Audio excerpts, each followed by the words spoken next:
রব্বুল আলামিন মুহররমের 10 তারিখ আমরা যে আশুরা বলি, আসলে আশুরা শব্দের অর্থ হচ্ছে 10তম। সেক্ষেত্রে প্রতি আরবি মাসের 10 তারিখে আশুরা বলা যায়, কিন্তু ইসলামিক পরিভাষায় আমরা আশুরা বলতে মুহররম মাসের 10 তারিখকে ইন্ডিকেট করি। কারণ এই দিনটি আমাদের কাছে একটি ঐতিহাসিক দিন, বলেন আলহামদুলিল্লাহ। এই দিনটি অতীব গুরুত্বপূর্ণ একটি দিন। এই দিন আল্লাহ পাক রব্বুল আলামিনের নিকট অনেক প্রিয়, যার কারণে এই দিনে অনেক ঐতিহাসিক ঘটনা আল্লাহ পাক রব্বুল আলামিন এই দুনিয়ার জমিনে সংগঠিত করেছেন, বলেন সুবহানাল্লাহ। কিন্তু আমাদের সমাজে আমরা যারা মুসলমান আছি, ইসলামকে নিয়ে স্টাডি কম করি, গবেষণা কম করি, হুজুরদের কাঁধের উপরে দিয়ে রেখেছি যে একটু দায়িত্ব হুজুরদের, হুজুররা পড়ালেখা করুক, হুজুরাই জানুক, আমাদের জানার দরকার নাই। আমরা শুধুমাত্র এই আশুরার দিনটিকে কারবালার সঙ্গে সংযুক্ত করি।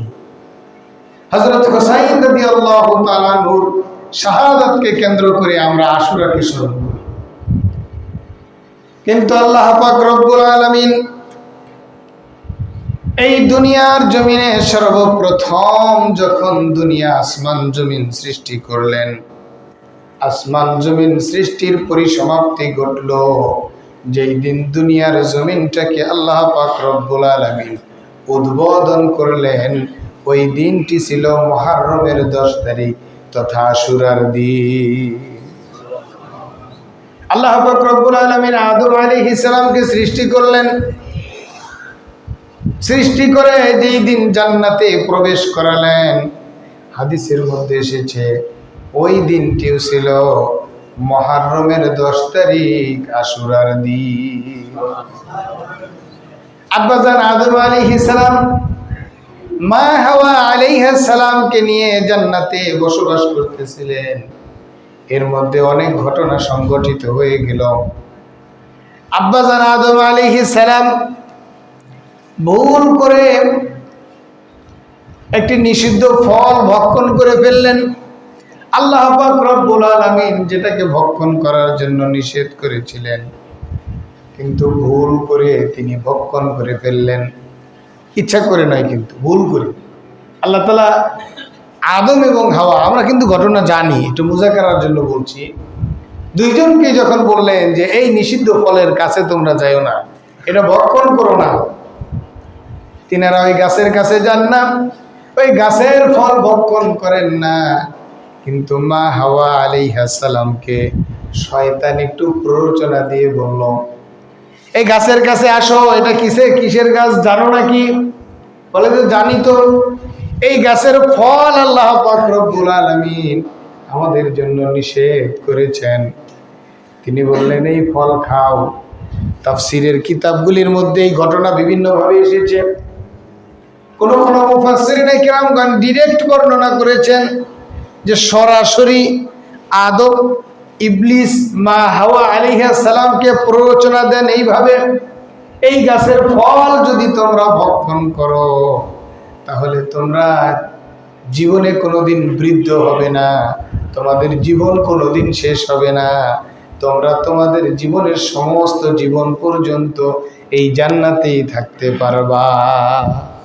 এরকম প্ররোচনা দিল। আরো কিছু লোক দেখাইল।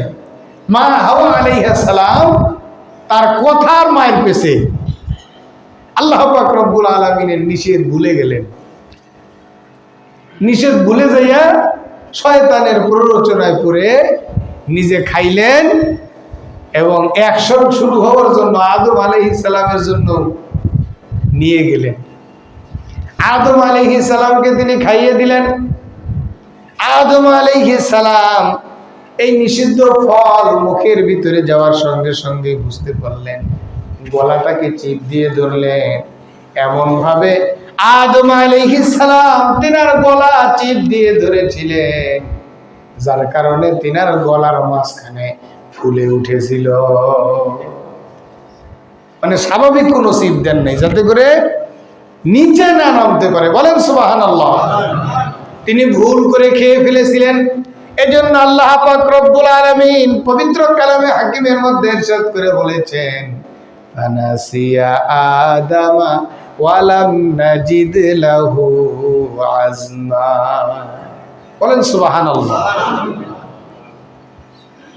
আল্লাহ পাক রব্বুল আলামিন বলেন, আদম ভুলে গিয়েছিল, সেই ইচ্ছা করে জেনে শুনে খায় নাই। বলেন সুবহানাল্লাহ।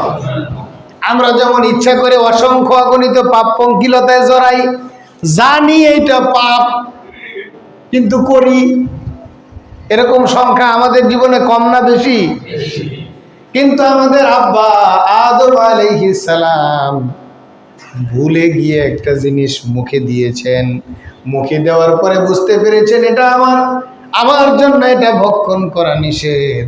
এজন্য তিনি তিনার গলায় এমন ভাবে চাপ দিলেন, তার গলা ফুলে উঠেছিল। এটা কি স্বাভাবিকভাবে চেপে ধরা নাকি সত্য করে চেপে ধরা? আমরা যে খাই, হালাল হারামের কোনো বাস বিচার নাই, দিক দিশা নাই। আগে খাই, আগে পেটে যাক, এরপরে দেখা যাবে, পরে তওবা করে নেব, পরে যা হয় হবে। কি বলেন? এরপরে আবার অজুহাত দেয়, আরে আমি কি এমনি খাইছি, আমারে সে খাওয়াইছে, যে খাওয়াইছে তার দোষ। কি বলেন, তাই না?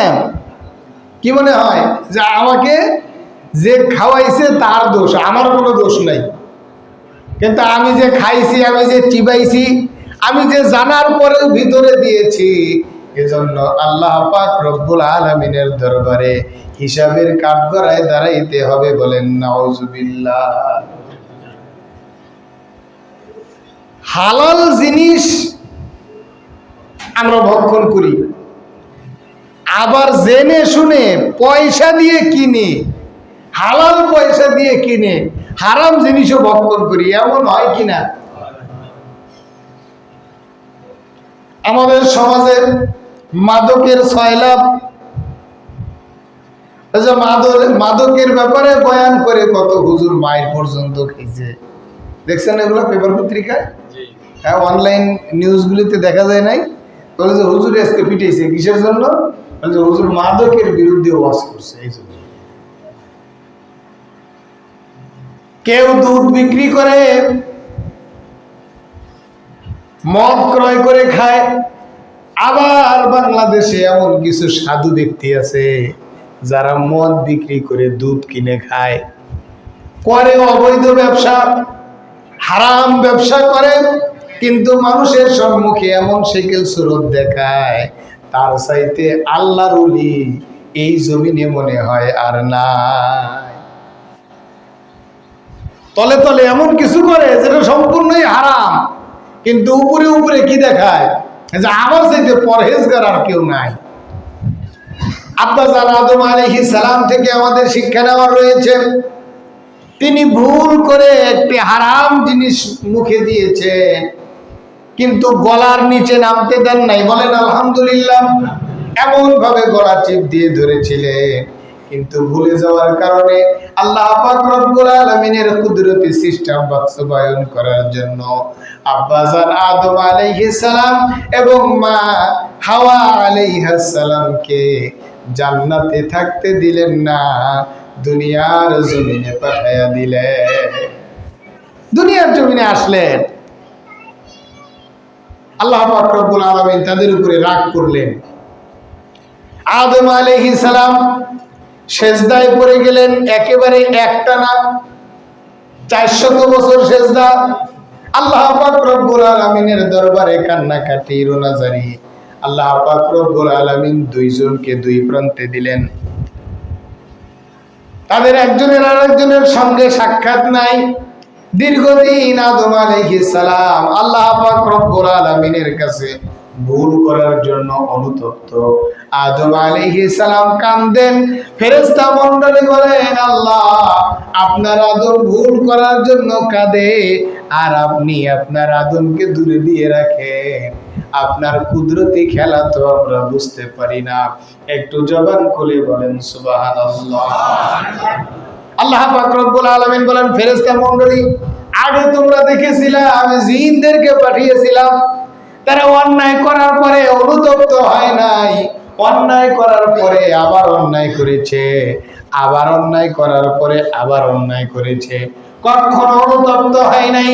কিন্তু আমি এমন একটি জাতি পাঠাইতে চাইছিলাম যারা দুনিয়ার জমিনে গিয়ে ভুল করবে, ভুল যখন বুঝতে পারবে আমার দরবারে আত্মসমর্পণ করবে, তওবা করবে, অনুতপ্ত হবে, আমি তাদেরকে আমার রহমতের কোলে উঠায়া নিয়া তাদেরকে মাফ করে দেব। দেখছো আমার আদম কাঁদে, আমার আদম কাঁদে, আর আমার রহমতের দরিয়ায় কম্পন সৃষ্টি হয়। বলেন সুবহানাল্লাহ। আমি তো আদমকে মাফ করব। আল্লাহ পাক রব্বুল আলামিন একটা পর্যায়ে গিয়ে আদম আলাইহিস সালামকে মাফ করে দিলেন। বলেন সুবহানাল্লাহ। আদম আলাইহিস সালাম এবং হাওয়া আলাইহিস সালামের সঙ্গে সাক্ষাতের ব্যবস্থা করে দিলেন, একত্রিত করে দিলেন, দুইজনকে দুই প্রান্ত থেকে একত্রিত করে দিলেন। বলেন সুবহানাল্লাহ। হাদিসের মধ্যে এসেছে আদম এবং হাওয়া আলাইহিস সালামের পুনরায় একত্রিত হওয়ার যেই দিন ছিল, যেই তারিখ ছিল, সেটাও ছিল 10ই মুহররম তথা আশুরার দিন। এভাবে চলতে থাকলো, দুনিয়ার জমিনে বহু ঘটনা সংঘটিত হলো। আল্লাহ পাক রব্বুল আলামিন কালের পরিক্রমায় দীর্ঘ বছর পরে দুনিয়ার জমিনে নূহ আলাইহিস সালামকে পাঠালেন। নূহ আলাইহিস সালাম দুনিয়ার জমিনে এসে মানুষদেরকে দাওয়াত দিতে থাকলেন। দীর্ঘ 950 বছর দাওয়াত দিলেন। 950 বছর দাওয়াত দিয়ে মাত্র 80 থেকে 85 জন ব্যক্তি তিনার দিন গ্রহণ করলেন। বলেন সুবহানাল্লাহ। আর বাকিরা নূহ আলাইহিস সালামকে গ্রহণ করলেন না। আমরা সকলেই জানি নূহ আলাইহিস সালামের কওমকে ধ্বংস করার জন্য আল্লাহ পাক রব্বুল আলামিন একটি প্লাবন দিয়েছিলেন। কি বলেন আমরা জানি না? নূহ আলাইহিস সালাম কিস্তি বানালেন মরুভূমিতে। নূহ আলাইহিস সালাম নৌকা বানাইতেছেন। মানুষেরা এত দুষ্ট ছিল, নূহ আলাইহিস সালামকে এত বিরক্ত করতেন। বর্ণনায় এসেছে যে নূহ আলাইহিস সালাম নৌকা বানানোর কাজ করতেছেন, মানুষেরা গিয়ে টিটকারি মারতো যে নূহের নৌকা কি আকাশ দিয়ে চলবে নাকি? একজন পয়গম্বর, তৎকালীন সময়ের সবচাইতে সম্মানিত ব্যক্তি, তিনি যখন কিস্তি বানাইতেছিলেন, তিনার শরীরে পর্যন্ত তারা হাত দিয়ে কটাক্ষ করত, ব্যঙ্গ করত। নূহের নৌকা মরুভূমিতে কিভাবে চলবে? আবার অনেকেই বলতো পাগল হয়ে গিয়েছে, এই মরুর দেশে সে নৌকা বানাইতেছে, এই নৌকা কাঁধে করে নিয়ে সমুদ্রে যায় নিক্ষেপ করা লাগবে, তাছাড়া উপায় নাই। বলেন নাউজুবিল্লাহ। নূহ আলাইহিস সালাম বললেন যে আমি এই কিস্তি বা নৌকা তৈরি করছি, এইটাই তোমাদের উঠতে হবে, তোমরা যারা উঠতে পারবে না তাদের জন্য ধ্বংস অনিবার্য। বলেন নাউজুবিল্লাহ। সেই নির্দিষ্ট সময় চলে আসলো, তারা তখনো পর্যন্ত বিশ্বাস করতেছিল না। এমনকি নূহ আলাইহিস সালামের একজন সন্তান, নূহ আলাইহিস সালামের 4টি সন্তান ছিল, হাম, শাম, ইয়াফাস, কেনান, 4 জন সন্তান ছিল। এই কেনান নামক সন্তানটি নূহ আলাইহিস সালামের সঙ্গে গেল না, বললো বাবা তুমি তোমার নৌকা নিয়ে চলো, তোমার প্লাবন যখন শুরু হবে আমি পাহাড়ের মাথায় উঠে দাঁড়াবো। এত দূর পর্যন্ত পানি যাবে না, পানি সব মরুভূমির মধ্যে আবার পানি আসবে কোথা থেকে? আর আসলেও আমি পাহাড়ের উপরে উঠে যাব, আমাকে পানি পাবে না, আমি তোমার নৌকায় উঠতে চাই না। বলেন নাউজুবিল্লাহ। নিজের কলিজার টুকরা সন্তান নূহ আলাইহিস সালামের কিস্তিতে উঠলেন না। নূহ আলাইহিস সালাম দেখতে থাকলেন তিনার সন্তান প্লাবনের পানির খরতাপ স্রোতে একবার উপরের দিকে ওঠে আর একবার নিচের দিকে ডুবে যায়। পানি খাইতে খাইতে যখন মরার দশা হয়ে যায়, নূহ আলাইহিস সালাম আল্লাহ পাক রব্বুল আলামিনের দরবারে হাত তুলে বললেন, আল্লাহ আমার কলিজার টুকরা সন্তান, আমার সন্তান আমার চোখের সামনে হাবুডুবু খায়া পানির তলে উঠে, পানির তলে যায়, আমার পানির উপরে উঠে। মরুর দেশের মানুষ সাঁতার জানে না, পানিতে বাঁচতে পারতেছে না। আল্লাহ তুমি আমাকে একটু ইজাজত দাও, আমার কলিজার টুকরা সন্তানকে আমি একটু আমার কিস্তিতে ওঠানোর ব্যবস্থা করি।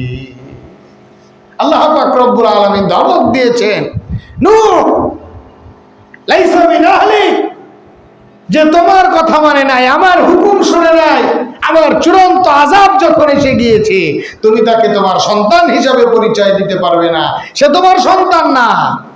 বলেন নাউযুবিল্লাহ। আল্লাহ পাক রব্বুল আলামিনের হুকুম না মানার কারণে নূহ আলাইহিস সালামের সন্তান প্লাবনে শেষ হয়ে গেল। নূহ আলাইহিস সালামের কিস্তি ঘুরতে থাকলো, সমস্ত দুনিয়ায় প্লাবনে সফর করলো।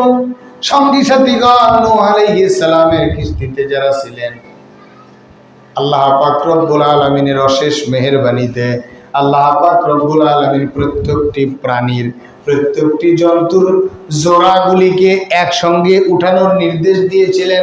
বলেন আলহামদুলিল্লাহ। মানে দুনিয়া একেবারে ধুয়ে মুছে আল্লাহ তাআলা শেষ করে দিয়েছেন, শুধুমাত্র ঈমানদারদেরকে রাখছিলেন। বলেন সুবহানাল্লাহ।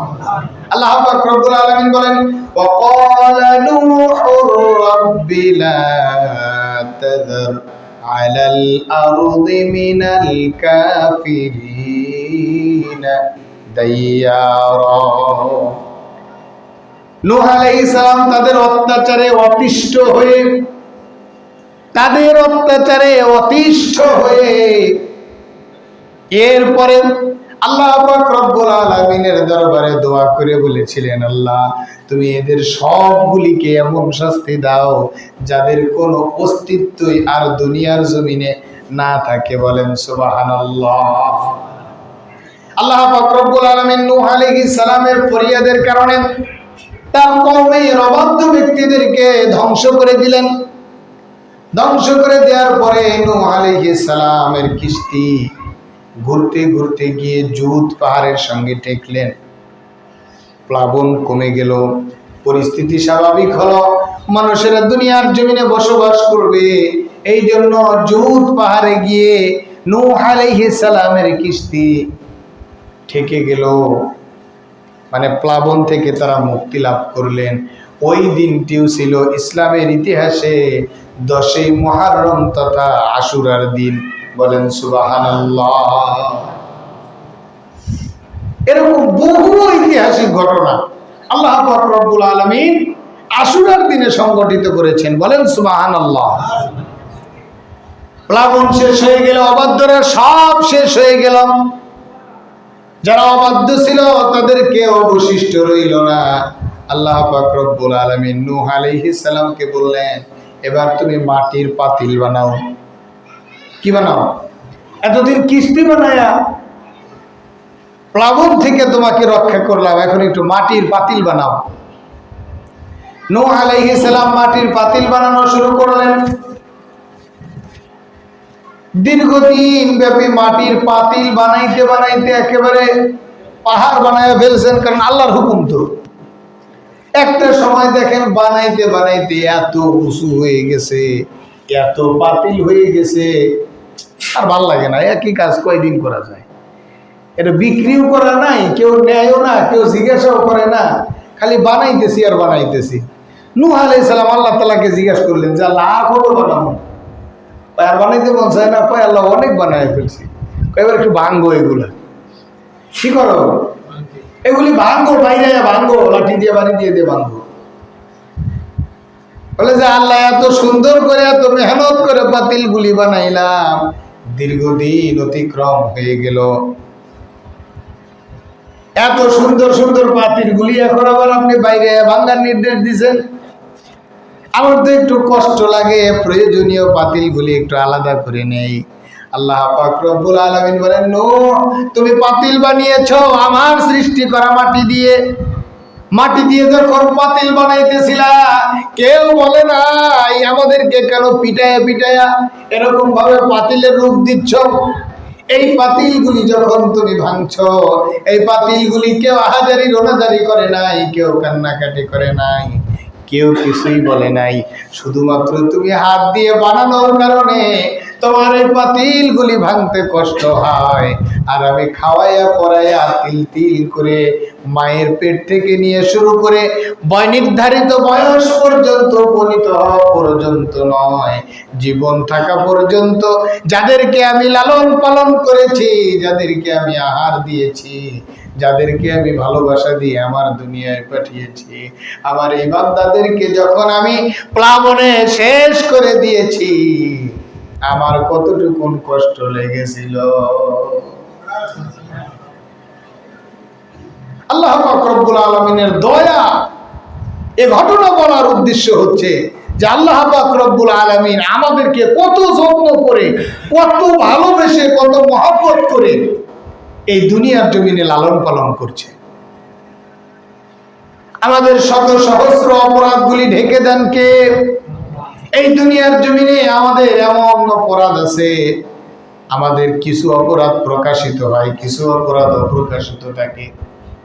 যদি আমরা আমাদের জীবন নিয়ে স্টাডি করি, যতটুকু হায়াত জীবনে পেয়েছি, এর মধ্যে হয়তোবা অনেকেই এমন অপরাধ করেছি যে অপরাধের কারণে নিজের জন্মদাত্রী মা পর্যন্ত সন্তানকে ত্যায্য পুত্র করে দিত। হয়তোবা এমন অপরাধ করেছি, সমাজের মানুষ যদি জানতো পিটাই মেরে ফেলাই দিত। এই যে ধরে মাত্র কিছুদিন পূর্বে রামিসা নামক একজন শিশু মেয়েকে একজন প্রাপ্তবয়স্ক মানুষ কি নির্মমভাবে ধর্ষণের পরে হত্যা করে মেরে ফেললো, টুকরো টুকরো করে ফেললো। এটা যদি প্রকাশিত না হতো, যদি ধরা না পড়তো, সে তো আমাদের মতো মুসল্লি, সে যে মসজিদে এসে নামাজ পড়তো, ঠিক কিনা বলেন? সেও তো আমাদের মতো ভালো মানুষই থাকতো, যদি ধরা না পড়তো। ধরা পড়ার কারণে আমরা সকলে তাকে ধিক্কার দিচ্ছি, তার ফাঁসির রায় হয়ে গিয়েছে, কিন্তু কার্যকর যে কোন জীবনে হবে একমাত্র আল্লাহই জানে। এই জন্য রাষ্ট্রীয় আইনে একেবারে স্লো মোশনে, স্লো গতিতে অপরাধীদের বিচার কার্যকর হওয়ার কারণে অপরাধীরা বিচারকে ভয় পায় না। বলেন নাউজুবিল্লাহ। ইসলাম যেভাবে দিক নির্দেশনা দিয়েছেন, এই দিক নির্দেশনা মোতাবেক যখন প্রমাণিত হয়ে গেল একজন ব্যক্তি অপরাধী, যখন প্রমাণিত হয়ে গেছে, এরপরে তাকে 10 বছর 20 বছর ফাঁসির কাস্টে, কি বলে ওই ফাঁসির ছেলে যে সকল আসামিদেরকে রাখে ওই জায়গায় বসায় বসায় তাকে ভাত খাওয়ায় লাভ আছে? 20 বছর পরে যায়, 10 বছর পরে যায়, যদি তার ফাঁসি কার্যকর হয়, তখন আমরা আর জানতে পারবো না যে রামিসা হত্যার আসামির ফাঁসি কার্যকর হয়েছে। এখন তো আবার সাংবাদিকরা ওই খোঁচা দিয়ে দিয়ে আমাদেরকে মনে করে দেয়, এই জন্য তখন বলবে ওই সেই রামিসা হত্যার আসামি, ধর্ষণের আসামির ফাঁসি আজকে হইতেছে। তখন আমরা খুঁজতে থাকবো সেই রামিসা, এটা আবার কোনটা? ও আজ থেকে 20 বছর আগে, 10 বছর আগে এরকম একটা অপরাধী ব্যক্তি করছিল, এই জন্য নাকি তার আজকে ফাঁসি হইল।